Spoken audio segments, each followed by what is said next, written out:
Hi there everyone, today we're gonna talk about how I build big triceps, how to build big triceps in general.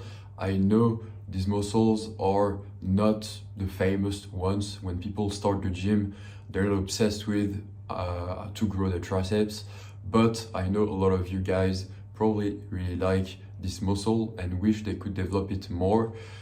So although it's a muscle we don't really talk about very often, I think it's worth dedicating a video on how to grow your triceps, knowing that it was one of the muscles that I preferred training and that I think I have good objective tips to talk about, good general tips. Although it's my own experience, and I will say that there is a part of uniqueness here that I wouldn't say go blindly and follow what I will have to say, but I will try to remain objective and general to give tips that could apply to everyone and try to nuance basically my talk. So triceps are mainly interesting because they're third of the six, 3 out of 6 of basically the arm.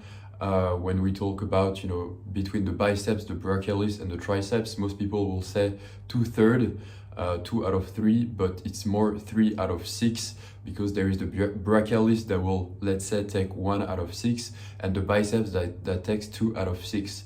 So it's a better way of looking at things to say that it's 3 out of 6 than 2/3 of the arm. So like every muscle, you can have long muscles or short muscle, it depends on the insertions that you have. And so obviously when you have very short muscle, it's always harder to develop a big muscle rather than when you have a long one. So for myself, I would say my triceps are in between short and long, at least for the long portion. But as most of the muscles, when they're pretty short, they give a good peak as well. So if you're in between or you have rather short triceps, sure, it might not be the best in muscle development, but if you still manage to grow it pretty well, you will have this peak and that could actually look nice and make your arm look bigger anyway. So how do you actually train your triceps? How do you grow them bigger?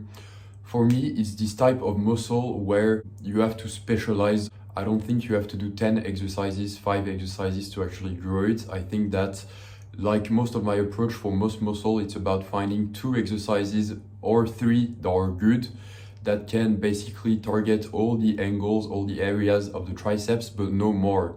You have to choose basically at some point the exercises that are good for yourself, but there are plenty of good exercises. But that's, like in life in general, you have plenty of good things, but you can't take every good thing. You have to choose one. Basically, you have to, at some point, decide which one is probably the best for yourself.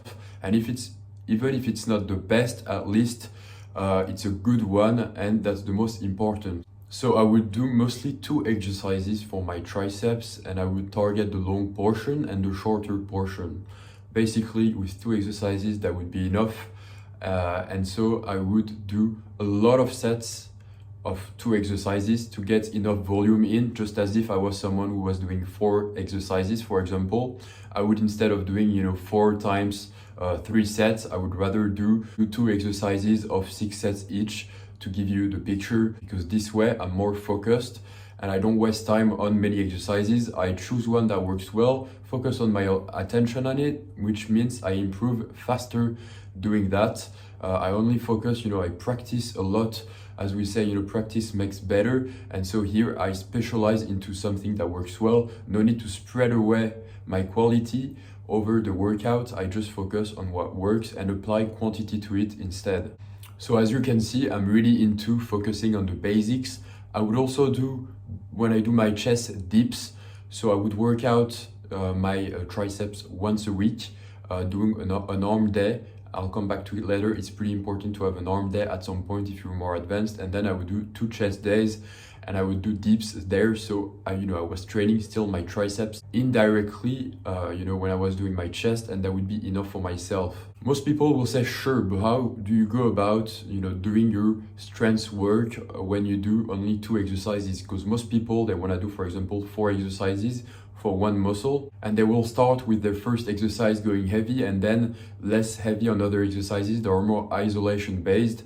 So to me, I think we can still do with 1 or 2 exercises only, the strength work, and then do the hypertrophy work, but you just do it with the same exercise. You just reduce the weight after you're done your heavy stuff. I think it works pretty well this way, and this is what I would do.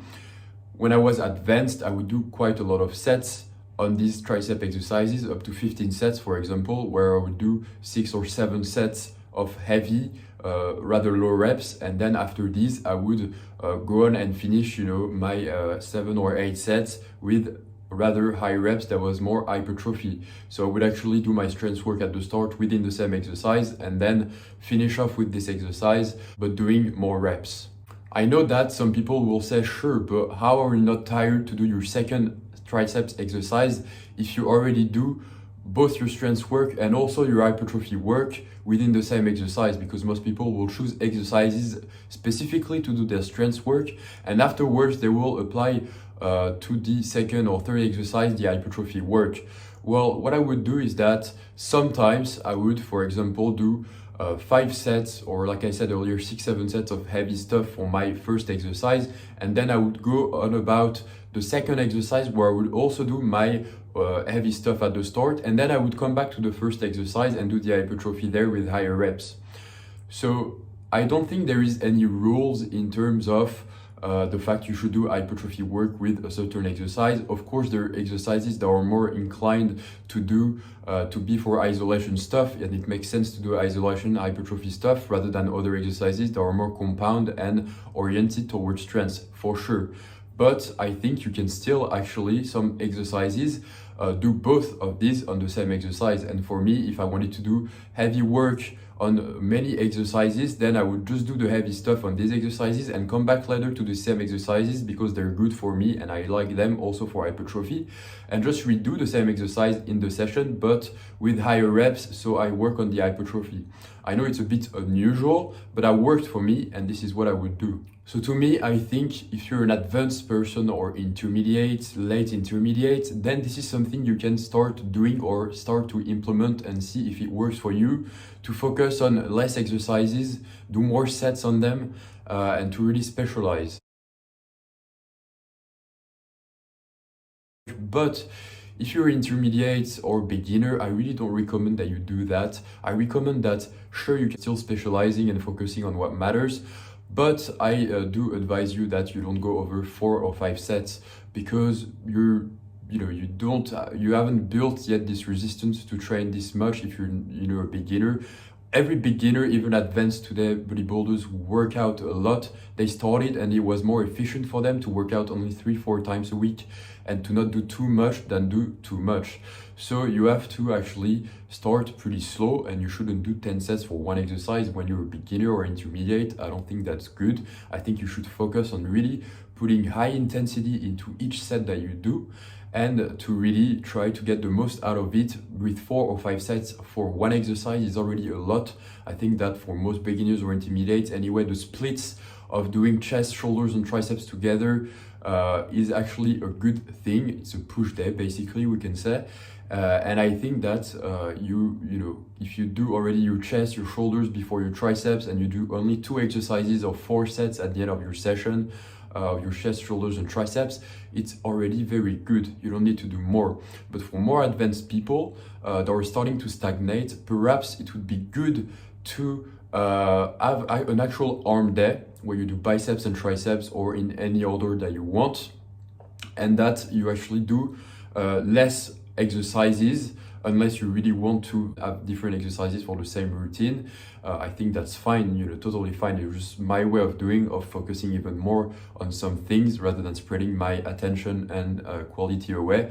But I think that, you should do perhaps more sets if at some point you start to stagnate, even though you have great exercises, great intensity, etc. Sometimes you have to prioritize even more what you want to see grow. So your triceps, you could start doing an actual arm day and actually focus even more on certain exercises with a bit more sets. So how many times a week should you train your triceps to really see them grow? I think that for myself, I only needed to train them once. So I had an arm day, which means I was really working hard on my triceps once a week. But I also had 2 chest days a week. So I wasn't doing my triceps with my chest. I mean, you know, within the same day, doing actual big tricep session and chest session together. But I would still do dips when I would do chest, which I did twice a week. So I guess that I had some sort of frequency into doing triceps quite a lot, or at least involving them. But I would still keep it to once a week because that was enough for me for them to grow. Again, that's unique to me. But I think if you do one good arm session a week, where you do one good tricep session and then you do chest, for example, and you do include dips in them, it might totally be enough. Then if you want to do them twice a week, doing triceps twice a week, I think that you should probably put them with chest then.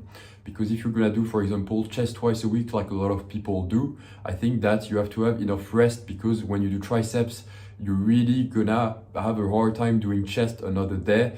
You know, it's hard to separate them within the week basically and have enough rest before you do chest when you've done triceps before. And it's the same the other way around. When you've done chest and then you do your triceps, it can be hard. So if you wanna do triceps twice a week, I think that you should always do them twice a week with chest, for example, because otherwise it's gonna be too hard to recover. And I would question, you know, your recovery if you're able to tell me, okay, I'm doing chest twice a week and I'm doing triceps twice a week, not the same day. It's gonna be very hard for you to recover for your chest day, or oppositely for your triceps day, knowing that you involve them that much when you do chest or when you do triceps. My recommendation for beginners, intermediate, is to do a classic chest, shoulders and triceps, for example, and to not, you know, do a lot of sets, but at least enough frequency. For those who grow well with just, you know, chest, shoulders and triceps, by doing triceps, you know, once a week, then you can keep it like that. And on your second chest and shoulders, you don't do the triceps at the end. Basically, you can add maybe something else like abs or whatever. But if you feel like your triceps, you know, already worked hard enough by doing just one chest, shoulders and triceps, and that for the second chest, shoulders and triceps, you actually don't need triceps, don't do triceps again. But if you feel that, you know, it's good for you and that the frequency isn't that bad and doesn't impact your recovery, you can do 2 times chest, shoulders and triceps, you know, with enough rest in between. So for example, Monday and Thursday, so you have 2 days in between, and then you have 3 days of rest for your chest and your triceps between the other session. If you're someone who is advanced, I would recommend that you do an arm day, or at least I would recommend that you can consider doing an actual arm day where you really target a lot your triceps, and then you will have perhaps another chest day during the week when you will include dips inside. Or you can simply keep it at, you know, the chest, shoulders and triceps. A lot of people, even advanced, do this routine, the push routine, and they do it twice a week, and it's totally fine as well. But just try, you know, to really specialize and to really focus on what matters, and not really you know, spread your quality away when you do this session, because when you've already done chest and shoulders before triceps, well, you don't want to do 4 exercises, in my opinion, of triceps. You really want to go straight to the point and focus on what matters, hammer the quantity on the quality, and that's it. So some of my favorite exercises for triceps are skull crushers that are inclined on the bench, because it offers a really great stretch for the long portion. I think it's also an awesome exercise. You still have to be careful and to really warm up well to avoid you know, stretching your triceps too hard without being warmed up, or to hurt your elbows, etc. You gotta be careful still with this type of exercise that offer a super stretch. And then I enjoy doing some bench press, close grip bench press, because I also practice my bench press even more doing this alternative of the bench press, and they actually work pretty well on my triceps. I also enjoy doing dips. I think it's a good exercise that really stretches, but it's not for everyone. It can quite hurt the elbows, and some people will take too much, for example, in the shoulders. But if you stay really straight doing your dips, you should still feel your triceps pretty well. And then sometimes what I would do is actually to do some pull downs, you know, triceps pull downs, and try to target basically all areas of the triceps as I would do them. Same when I would do skull crushers, actually, you know, for the long portion it's great, but if you actually have your arm a bit basically away from your head, you know, to the front rather than at the back, you will target a bit more, you know, the shorter portion of the triceps. And this is also an exercise that I would use to target basically all angles of my triceps. I would sometimes just use this exercise and do a lot of sets, and then just a second exercise, and be able to target all portions. So I hope you enjoyed this video and that you got some pretty good advice from it, especially, you know, for advanced who might want to get bigger triceps but are starting to get stuck. And for beginners or intermediate, I hope you can remember that you shouldn't do too much, but at least you should focus on exercises that matter, and that you have to be careful with the recovery, and actually add the muscles that go well together to not impact your recovery, and do, for example, an intelligent training like chest, shoulders, and triceps together. So I will see you next time for a new video. Take care of yourself, guys. Bye.